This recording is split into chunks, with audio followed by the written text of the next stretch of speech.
Okay, hello and welcome everybody to the first ever Built Environment Innovation podcast. My name is Stephen Good. I am Chief Executive at the Construction Scotland Innovation Centre. We're Scotland's national innovation centre for construction and the built environment. Our role at CSIC is to supercharge innovation across the sector and ultimately help make the places where we live, work and play better for everyone. A quick bit about me. I'm an architect to training, but I've really had 3 careers in this space over the past 20 odd years. Firstly in private practice architecture for about 10 years, then in the construction and manufacturing side of things, and since 2014 focused very much on innovation and driving change across the sector as we developed the Innovation Centre as a key part of Scottish Government's innovation support landscape. We've been planning to develop a podcast for some time so we can engage with the changemakers across the industry and beyond. And as is the case for everyone, COVID changed our plans somewhat, so we're not doing this live and face-to-face at the moment as we would have liked to. So there will likely be distractions from my kids homeschooling and doorbells and dogs in the background, but hopefully that will only add to the experience. With this podcast, we really wanted to inspire you to get involved in changing the way we build and create the world around us for the better. The built environment touches on all of our lives and all parts of society, so we hope to take you on a journey over the coming months and explore some of the really interesting, exciting and innovative things that this fascinating built environment ecosystem has to offer. We'll be starting close to home here in Scotland, but have plans to engage globally to bring you insights from those leading the charge internationally in time too. You might be a construction client or work in the construction supply chain. You might be an architect, an engineer, a planner, a built environment student of some type. You could be into technology and wonder how it might be used to make our built environment better. Or you might not work or study in this space at all. You might just be someone who simply cares about the built environment around us and has an interest in innovation and wants to see how other industries tackle common challenges such as, for example, the climate emergency, digital transformation that we face, or indeed culture change. Whomever you are and from whatever background you come from, we're delighted you found us, and we hope that what we discuss today and over the coming weeks keeps you coming back, because growing a connected ecosystem of people keen to collaborate and change a built environment is really what this podcast is all about. So, without further ado, we're kicking off this series today with some scene setting, I guess. Innovation for us is all about change that creates new value.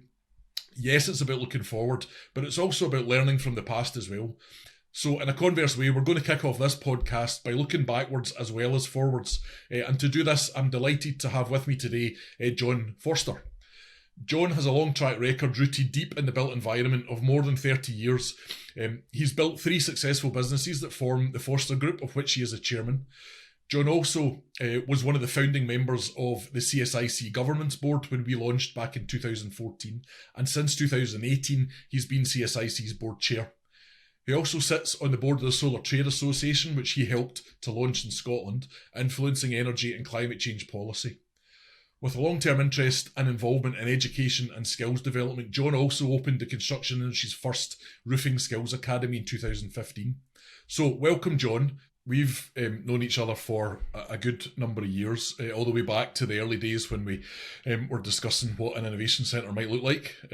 But we've probably not, given the circumstances, we've probably not been in the same room for, I suspect, since February of last year. So coming up for our first anniversary of only engaging as chair and chief exec virtually.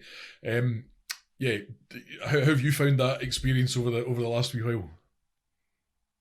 Personally, Stephen, I think it's been a great opportunity for innovation in its own right. Virtual board meetings. I mean, a characteristic of our board meetings is they're not just boring, if you like, and going over the data. We always include a workshop component because our board members are very integral to the development of the workings of the Innovation Centre. It's a great, we're an incredible board. Learning about how you can do sticky notes that aren't on boards but are on screens, and a myriad of other techniques. It's been great fun. We've used some interesting technologies to make sure that keeps going, which, as you say, is a really strong part of what we do as a board to make sure our members are really engaged. So that this is, I guess, was teed up as a fireside chat. So you're in your living room with your fire on. I'm in my box room, staring out the window at about 2 inches of snow. So fireside chat will need to come properly another day, but for just now, I think we'll make do and struggle on as best we can. Do you want to tell us a little bit about yourself first, and how you got involved in what you're doing and where your passions lie? Well, hi, Stephen. Thank you. Appreciate the intro and the opportunity to have a chat with everyone today. The background for me was coming into construction initially through the manufacturing side, concrete roof tiles. And that was the entry point for me ultimately into what is still our main business today, which is roofing contracting. And we do have in the Forster Group one of the largest integrated roofing and solar businesses in Scotland. So there's a lot buried in there. At the end of the day, I have been fortunate enough and enjoyed building a series of SME businesses. You mentioned that there are a number in Forster Group. And really enjoyed the opportunity to come into an industry where there was an opportunity to make a difference. So bringing that opportunity for a strategic vision, turning challenges into opportunities, I guess the opportunity to be, which I enjoy, that nimble, innovative business that brings different approaches. And we get a huge amount of satisfaction as a business and as a team out of developing and delivering those solutions. I've got to be honest, when I came into the industry in the late 80s and started my businesses at the beginning of the 90s, there was a bit of a message on the street that says, whatever you do, don't let your children join the construction industry. And, I look back now and I didn't agree with that. I'm a bit of a, when everybody goes east, go west kind of guy. So I saw that as a challenge. I saw that as an opportunity, if that was the opinion. And I think when you look at the industry today, how wrong could they have been? We'll talk, I'm sure, in this chat today about the future, and that's incredibly exciting. The opportunities in the built environment have never looked more exciting than to do today. So whether it's through our businesses or the involvement with the Innovation Centre, or indeed any of the other pieces of activity that spread the Forster interests, if you like, across the wider industry. We're very active around the piece around setting standards. Setting high standards very much sits at the heart of our approach. Not just about being different. It's about our vision for excellence in roofing. I guess is a really good example for that. And whilst a lot of people who are familiar with the business will know us for the integrated roofing and solar part more than anything, because we are the largest of our kind in Scotland. Equally, many will know us for the work we've done in leading the development of standards and developing and innovating new approaches in the industry. I don't think it's probably unreasonable to say that at Forster we are really leading the way in which the UK roofing company will look in the future. We're very much, you mentioned skills, we very focus heavily on that sense of what the future skills need to be, not just about more of the same, but where we're going, what we will need and what those skills will represent, what we will need, how do we create them. You mentioned our Skills Academy. We have interest in the role of technology, particularly around digital transformation. And we have a long track record, and I've often been asked to speak on the matter of productivity and the opportunities there. And they now have evolved into areas like industrialization. And of course, some of the huge opportunities that are emerging now focus around net zero, how our industry can contribute to and capture the opportunity that will be this incredible transition to net zero. And the next decade will of course set the scene for a great deal of that. Superb. And some of the things you touched on there around industrialisation, productivity, the skill side of things, and very much about the journey towards net zero.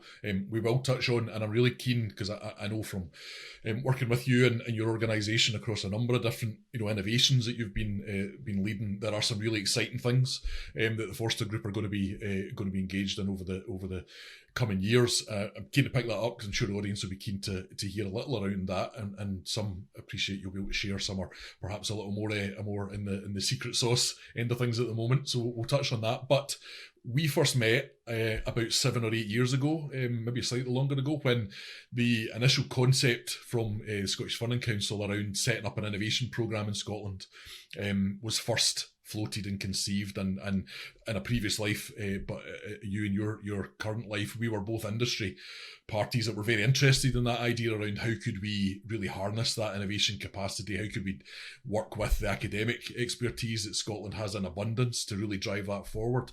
So for the listeners, to give a little bit of context, what was it that first attracted you to the Construction Scotland Innovation Centre idea, and what do you think you've seen evolve and change over the last 7 years that you've been involved, first as a board member, first as somebody who was helping shape what this might look like, then as a board member, and now as board chair? Well, I suppose in many ways our experience through our first 2 decades, which were the 90s and obviously the post-millennial years, where we were from a very early stage innovating as we would describe it today.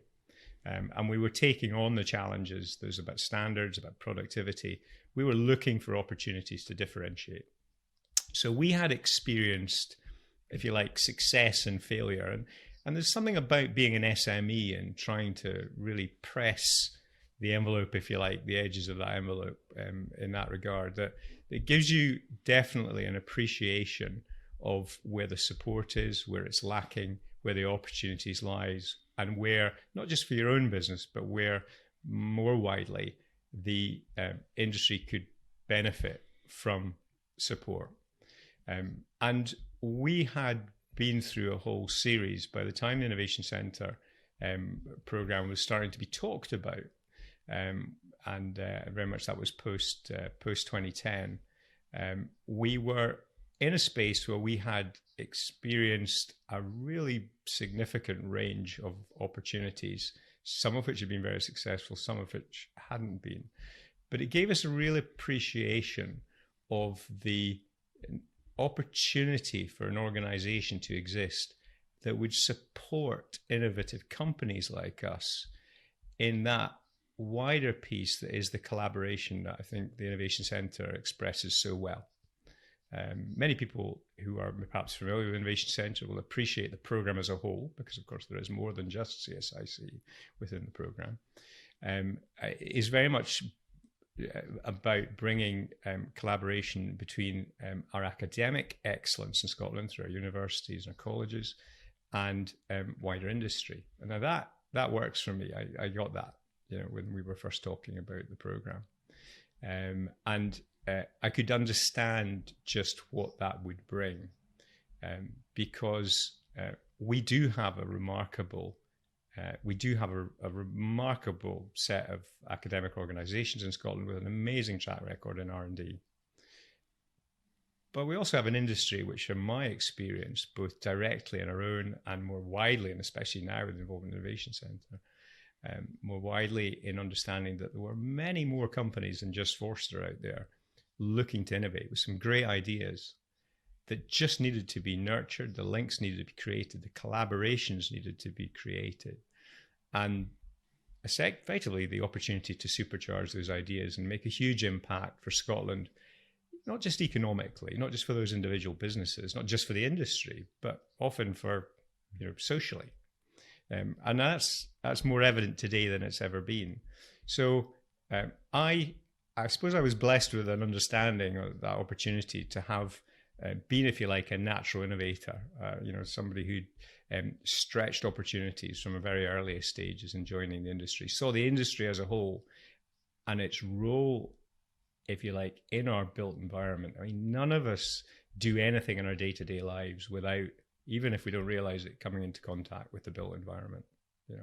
Whether it's a slightly different environment just now, but whether we're taking our kids to school right now, sadly, many of us have come closer to our, National Health Service, whether we're driving on the roads or switching the light switches on or whatever we happen to do, with the houses we woke up in this morning, everything has been created by our built environment, and the opportunity we have to better that and create, if you like, better lives, better society, not just the better economy of that as well, and even more relevant as we look ahead post the challenges of COVID. Tremendous opportunity. So I had a very clear sense of that role that was, if you like, lacking. And I don't mean that negatively, but it was lacking. There was a gap there. I understood that. I'd experienced that. and therefore I was I guess able to see the opportunity that was the innovation program and have a really direct understanding of what it could bring. And I'm absolutely delighted that in that journey over the last 7 years, if you like, what we, many of us believed in who were close to the evolution of the program or the instigation of the program, just seeing that come to fruition. And of course, actually, and the numbers stand up for themselves, the Innovation Centre has achieved even more than those of us who were in at the beginning could even have believed was possible. And I think we all understood that. We understood that there was an element that had to be, which was, let's go out and create a centre, which we believed was an important asset, and let's see whether it can make a difference. And my goodness, it has. And yeah, we are, and I'm sure we might touch on that, as you say, we are fortunate that through that, as we have always done, we have continued to innovate. We are fortunate to be the SME partner in one of the biggest Innovate UK supported projects for the built environment that's ongoing just now, that's running just now. And that's, that just reflects that ongoing innovative business that we are, and our foresight for the opportunities that are ahead of us, and being able to challenge that opportunity to innovate and make something of it. And we can clearly see, if you like, very directly, what the difference that landscape is that the Innovation Centre has made. Excellent. No, I mean, I think certainly from our experience, I guess, living through the last 7 years of trying to drive the relevance of the Innovation Centre, and you touched on it just at the end there, it's the momentum that's certainly built, I think, is what has been quite a significant change. I don't think it's any great surprise to any of the listeners or to yourself that at the beginning there was quite a degree of scepticism is maybe the wrong word, but uncertainty as to whether Innovation Centre programme within the built environment space that is often perceived as being quite traditional and quite safe a space was the right thing to do, and as you've touched on, I think there's that momentum that we've been able to help support and build, led by an industry that's recognised, yes, challenges that are out there, and we'll come to them in a second, but the opportunity to do things differently, the opportunity to collaborate, not just across other businesses within this sector, but actually with other organisations out with this sector. And picking up on your point, you touched on touched on a couple of things I want to come back to. One of them is around, you mentioned, success and failure, and I think that's an important thing in the innovation world, is to embrace failure, but I'll come back to that in a wee second. You touched on the Innovate UK project that Forster Group are involved in with a range of other parties. Can you elaborate a little bit on that for the listeners? Because it's approximately halfway through, and in fact we've just had some come off the back of some major meetings before this chat. It's proving to be hugely positive. It's extremely promising. Unfortunately, the nature of the innovation that we're directly delivering within it or involved in is slightly too sensitive at this particular point to be able to reflect on it. But it's fair to say the project as a whole, not just for us, but for the wider partners. I mean, the title of the project, or the name of the project, is the Advanced Industrialised Methods for Constructing Homes. That gives a lot of clues. So there are elements there that are about industrialization, offsite manufacture. There are elements in there that are about digital and being a significant part of the digital transformation and using digital skills and digital techniques to a far greater extent than ever been done before. When I mentioned earlier in my sort of intro words, I guess that that I would see Forster as sort of setting out the shape of the roofing industry for the future. And I think for many of the partners, they would believe that they're doing the same for their elements of the industry. It's very exciting and it's very promising, and it has demonstrated how. And I say this, I mean, I've been very lucky to be an SME. We're a reasonably sized group of SME businesses, but let's be honest. We are an SME business. and my opportunity to be involved from the early stages within the development of the Innovation Centre has been great, because I believe as SMEs, and I believe for all our SMEs and our smaller companies still, there's a lot of really positive influence and understanding about where our industry is going. There's a lot to be gained. And so it's great to have the opportunity to test, if you like, that out with a project quite as advanced as AIMCH. And from that, as I say, along with our Skills Academy and all sorts of other projects and innovation that we've been involved in, and sure we'll touch more on the net zero piece, but that's huge. I mean, we all know it is. Climate change is, if we didn't have COVID and the presidential transition going on today in America, then I'm sure we'd probably say that climate change, really is the story of today and tomorrow, and indeed, the next decade and beyond.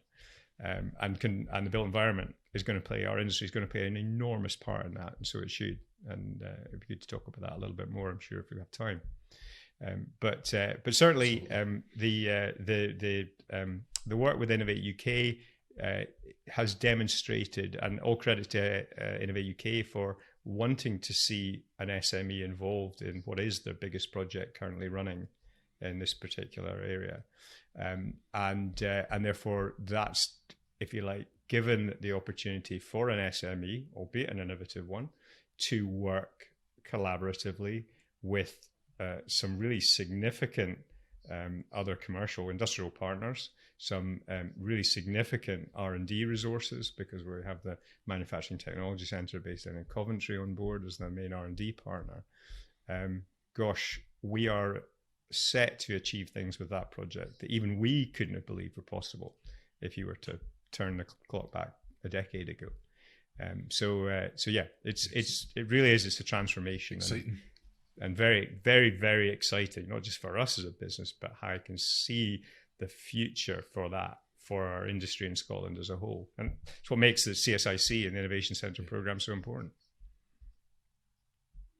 Excellent. Well, I know it's certainly been an evolutionary process that we've enjoyed supporting and being part of as it comes in, and from what's ahead, I think, yes, it's very much something that industry will be benefiting from in the years to come. You touched on COVID, you touched on zero carbon and that direction of travel. Turning to your kind of thoughts about what's ahead. We are where we are as a sector in the midst of it's a sector that's weathered challenges. I think resilience is one of our biggest strengths as a sector, but this has been unprecedented for a whole number of different reasons. We have Brexit challenges that are probably yet to fully reveal themselves to us. Zero carbon, I think you're right, is without a shadow of a doubt, certainly from our Innovation Centre side, the number of organisations that are waking up to both the challenges that presents, but actually are encouragingly really focused on the opportunities that presents, I think is really, really encouraging.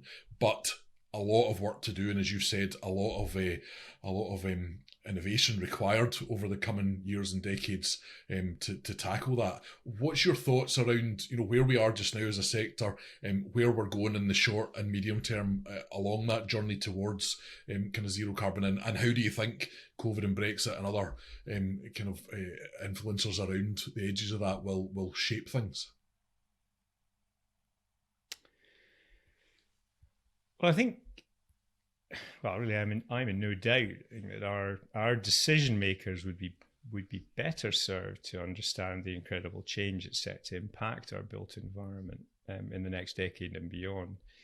I think to help them appreciate the incredible opportunity for Scotland, that point about benefiting society as well as economically and of course environmentally.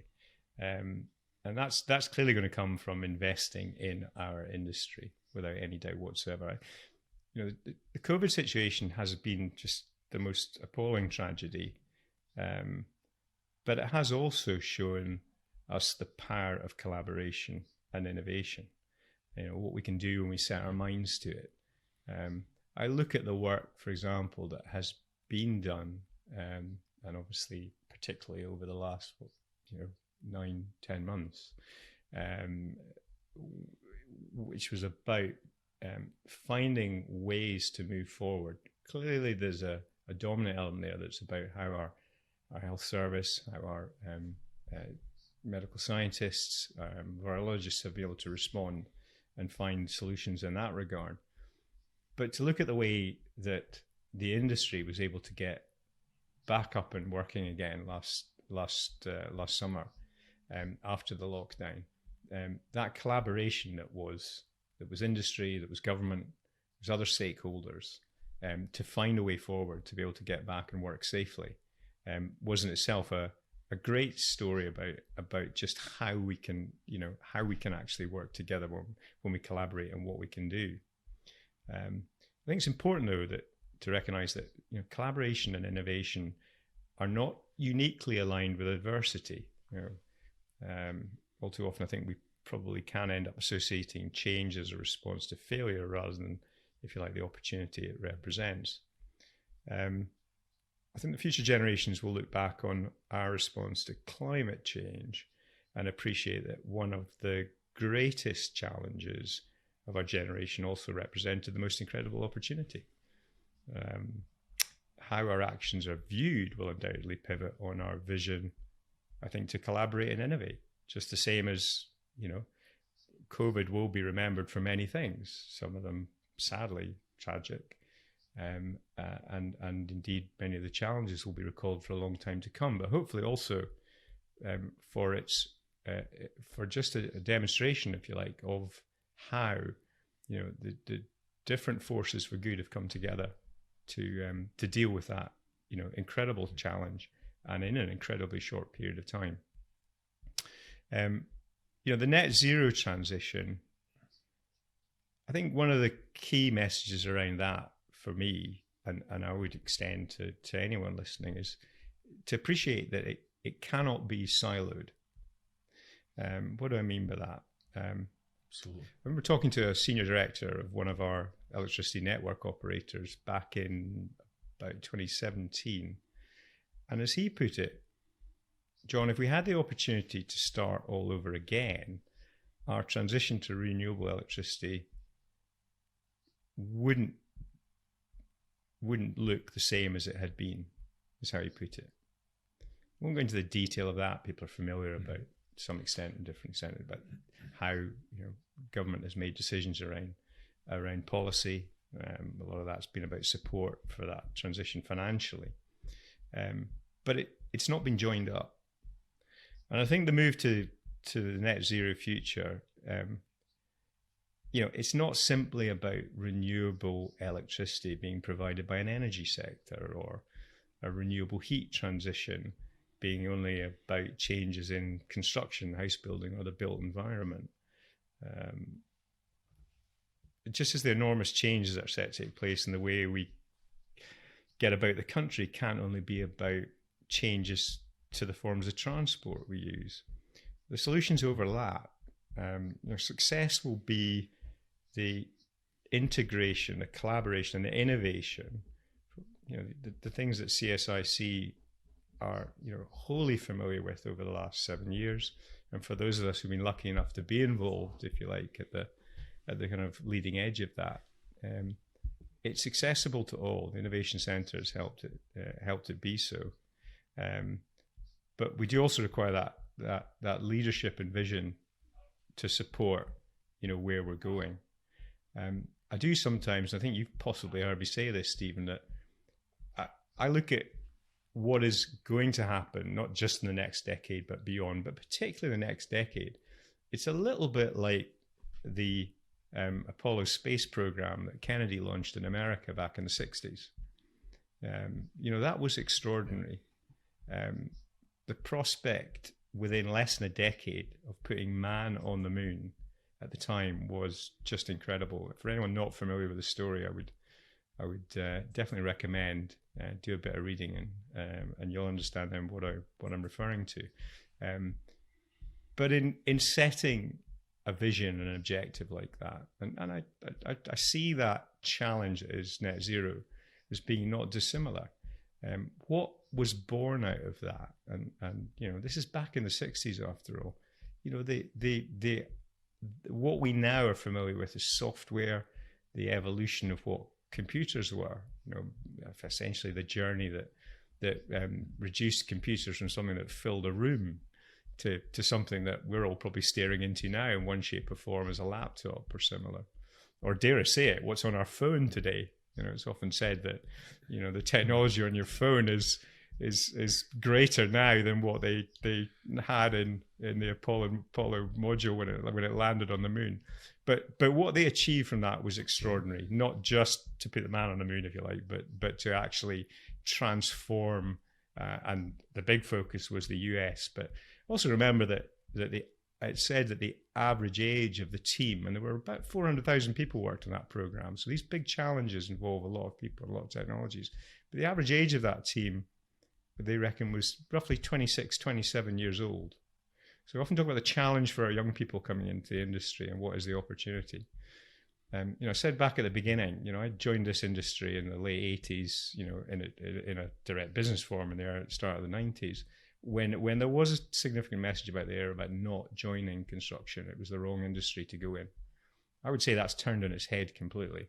If ever there was a time to join our industry, the built environment, if ever there's a time of the most incredible change, the most incredible opportunities that will drive just amazing opportunities, not just for business, but like I say, for society, environmentally, as well as our economy and our businesses, then this is it.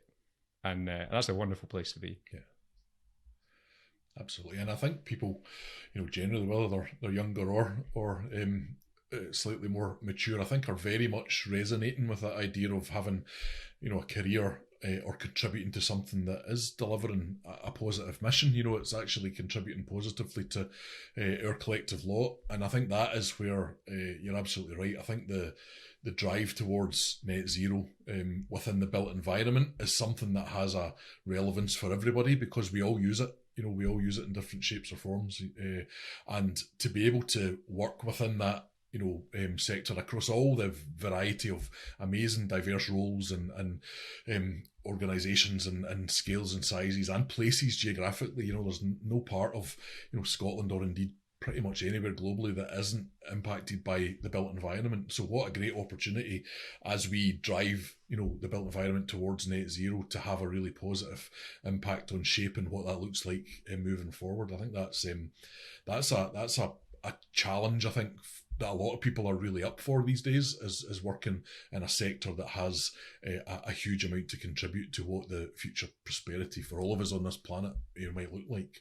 And it's it's a suitably grand challenge, I think, for us all to embrace and put, as you say, the best innovation, the best thinking and ideas and solutions around. And we are blessed, in Scotland, particularly, to have a fantastic ecosystem of academic expertise, industry expertise, and others working around that and supporting sectors that see that opportunity and we can deliver it. I think the key part now is translating we know what the challenge is, how do we go about doing it? And I think certainly our evolution as an innovation centre has been very much from pulling together clusters of organisations that have problems into arranging those organisations around specific opportunities and deliverables and outcomes that can be tangibly realised. And I think that's hugely exciting as we move forward as an organisation over the next 10, 20 years. So yeah, I mean, there's no shortage of opportunities, and we haven't really touched hugely on technology or skills, but from work that you've been involved in, those areas particularly hold great opportunity, I think, as we move forward for everybody as well. In the few minutes we have left, do you want to just touch on that skills technology space around the future opportunities, and then we can look at wrapping up after that. Well, I suppose I'll move into that final section, I suppose, by I have a habit of looking for simpler language sometimes to describe the opportunity. I recall, and it was at the time noted by the team in our business at Forster, when I used to say, if you're doing things the same way as you were doing them 10 years ago, they're almost certainly out of date. Today, we say if you're doing the same things today as you were doing the same way as you were doing them a year ago, they're out of date. And that's really telling on the pace of change. That's not in any way decrying the incredible traditional skill sets we have. We in our business have won many awards, some of them for some of the traditional skills we've applied to what are often renovation improvement projects on historical buildings. And that's great. I celebrate all that. I wish we still produced Scottish slate, but we don't, sadly. But the pace of change for skills, the outlook for the future, that does have to change. And that's that piece around our Skills Academy. Our Skills Academy wasn't just born out of the idea of having a Skills Academy. It was the realization over collectively, certainly over a decade, that to achieve the transition, if you like, or the innovation that we wanted around skills, we needed to change things fundamentally. And in fact, we were behind the launch of a new apprenticeship for the entire UK, which we then used in our Skills Academy in its initial opening in 2015, and that's been hugely successful. And we embedded things into that we wanted to teach our modern apprentices how to install solar, because back in 2010 we could see the direction of travel for if you like, what we now term as net zero for a built environment, and we could see the role that solar was going to play in the future. And if you drive around Scotland today, you'll virtually see every new house being built has solar panels on it. A substantial number of those roofs are put on by Forster, and at some point this year, pretty much every single one of those will have solar on it. And that means our homes are generating their own power. How amazing is that? And it's been good to engage now at a UK level with the roofing trade body, NFRC, where there's a growing interest in how, if you like, the roofing industry as a whole can look at what we've done. And indeed, we've just started to hear about now this week about the next stages in what will be the English and Welsh building standards, and we can see we can see that future that we've already seen in Scotland playing out, where energy generation is integrated into our new buildings. That's going to play out on homes and the new home building standards for England, and so the world is changing, and skills need to change with it. One of the COVID challenges was in our Skills Academy and the current batch of apprentices. They were coming up to the end of 2020, and they had to complete their portfolios. With the restrictions around COVID, we couldn't do that in the traditional way. So we went digital. Digital portfolios, completed it all digitally. Okay, you could say that was, say, forced upon us. To be fair, we were already heading down that route anyway. But that's a transition in itself. We won't lose that now. It's brought so many benefits in its own right, not just met the challenge of COVID. So equally, as our industry changes the way it sees how it builds, and what it builds, and what that built environment does. Like I say, our buildings should in the future be part of our energy generation network. They have to be integrated into our transport perspective. Who's going to build a new building in the future that doesn't allow somebody to park their EV in the electric car in the car park and not be able to plug it into the building. So there is more change happening than ever, and the opportunities that exist for young people are simply extraordinary. That exist for our industry are simply extraordinary. But the pace of challenge to change, and therefore, if you like, we should innovate to achieve that change, will be like nothing I think any of us have seen. Even if, as some of us do, with over 30 years of experience in the industry, there's really going to be nothing quite like it. And it's an amazing opportunity. and one that we have to grasp. Skills will be part of it. Technology will play a part, whether that's digital, whether that's industrialization, offsite manufacture. They are all inevitable parts of our future built environment. And that future is not 10 or 15 years away. It's tomorrow. It's next year. It's coming quick. It's right now. It's right now. Fantastic. Brilliant. Well, on that note, and as we do often, we could talk about all of these topics for hours, but I'm sure our listeners have other things they have to get on with for their day. So listen, can I just say a huge thank you for talking to us today. I know I speak certainly on behalf of the team at the Innovation Centre for your commitment, enthusiasm and passion you've shown for the Innovation Centre, but indeed for the sector as a whole and innovation in and around the built environment for many, many years and for many, many years to come. I know this is your swan song as chair of CSIC, but as we've discussed, you won't be going far, hopefully, and you'll be involved in a lot of the innovation activity that CSIC support and moving forward. So we look forward to keeping you involved in a number of the things that we do, but you're getting let out early for good behaviour in terms of the chair role. So thank you for that again, and really appreciate your time. Well, not at all. And let's be quite clear, and the message out there to everyone involved who might be involved either directly in the Innovation Centre or through an innovation project in the future or in any other way, it has been a huge reward for me to give just some of my time to this incredible organisation that is the Innovation Centre, and to support the incredible industry that we have, both here in Scotland and further afield. So it's I suspect the excitement doesn't stop here. In fact, far from it. There's much more to be done. I look forward to being part of it. Indeed. Hopefully not. Indeed. Thank you, John. So, folks, that's it for today. I hope you've enjoyed hearing from CSIC's Chair, John Forster, on change in the built environment and all the various different complexities that come with that. Really looking forward to developing the programme of podcasts as we move forward. We will have a whole range of different guests joining us over the coming months to talk about some of the things in more detail that we've maybe touched on today, and more generally around other topics that will be relevant as the conversation progresses over the coming months. Don't forget to subscribe to this channel.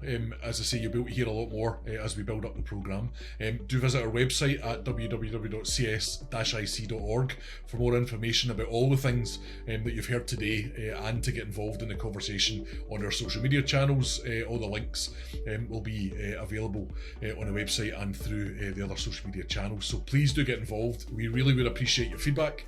We really appreciate if you have any thoughts or suggestions around some of the people and organisations that we should be speaking to moving forward. We would love to hear from you. Collaboration, as John's mentioned a number of times, is really sits at the heart of what us at the Innovation Centre are keen to grow and develop in Forster. So we will do some of these podcasts in the future with a range of other partners that we are really pleased to work with and engage with on a whole range of projects, and bring into this audience and wider some of the really smart things that are happening in that space. So do stick with us. Do share this with your networks. We'd love to build up this community and indeed keep that conversation going. So for now, thank you very much indeed for listening, and we'll catch you next time. Thanks a lot.